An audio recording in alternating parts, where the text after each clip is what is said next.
태풍은 자연재해로 인해 광범위한 피해를 초래할 수 있는 자연현상입니다. 태풍은 주로 여름과 가을에 발생하며 특히 6월부터 10월 사이에 발생하는 경우가 많습니다. 이러한 시기는 태풍이 형성되기에 이상적인 기상 조건을 갖추고 있기 때문입니다. 태풍은 특히 동남아시아 지역에서 많이 발생하며 그 중에서도 일본, 필리핀, 중국 등에서 보통 가장 큰 피해를 줍니다. 태풍이 발생하는 시기에는 강한 바람과 호우, 강한 파도, 폭우 등의 현상을 동반하게 됩니다. 이러한 자연현상은 주로 해안 근처이나 바다 위에서 가장 강해지며 지상에 올라오면서 강도는 약해지는 경향을 보입니다. 태풍으로 인한 피해는 강한 바람에 의한 건물 손상이나 파손, 지역적 재해, 홍수, 산사태 등이 주요 원인입니다. 또한 태풍이 지나가면서 호우로 인한 침수 피해도 발생합니다.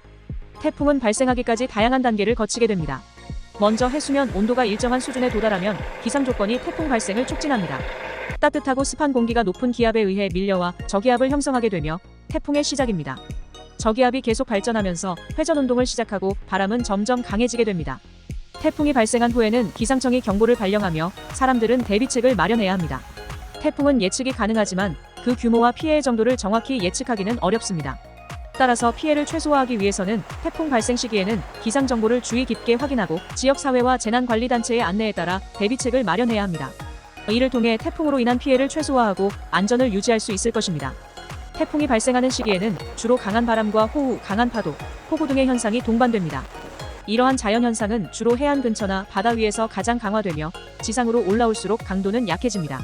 태풍으로 인한 피해는 건물의 손상이나 파손, 지역적 재해, 홍수, 산사태 등이 주요 원인입니다. 또한 태풍이 지나면 홍수로 인한 침수 피해가 발생할 수도 있습니다. 태풍은 발생하기까지 여러 단계를 거칩니다. 해수면 온도가 특정 수준에 도달하면 기상 조건이 태풍 발생을 촉진합니다. 따뜻하고 습한 공기가 고기압에 의해 밀려와 저기압을 형성하게 됩니다. 이는 해수면의 온도가 일정 수준에 도달하면 태풍의 발생이 촉진됩니다. 따뜻하고 습한 공기가 고기압에 의해 밀려와 저기압을 형성하게 되고 이는 태풍의 시작입니다. 저기압이 계속 발전하면서 회전 운동이 시작되고 바람은 점점 강해집니다. 태풍이 발생한 후에는 기상청이 경보를 발령하며 사람들은 대비책을 마련해야 합니다. 태풍은 예측이 가능하지만 규모와 피해의 정도는 정확히 예측하기 어렵습니다. 태풍 발생 시기에는 기상 정보를 주의 깊게 확인하고 지역사회와 재난관리단체의 안내에 따라 대비책을 마련해야 합니다.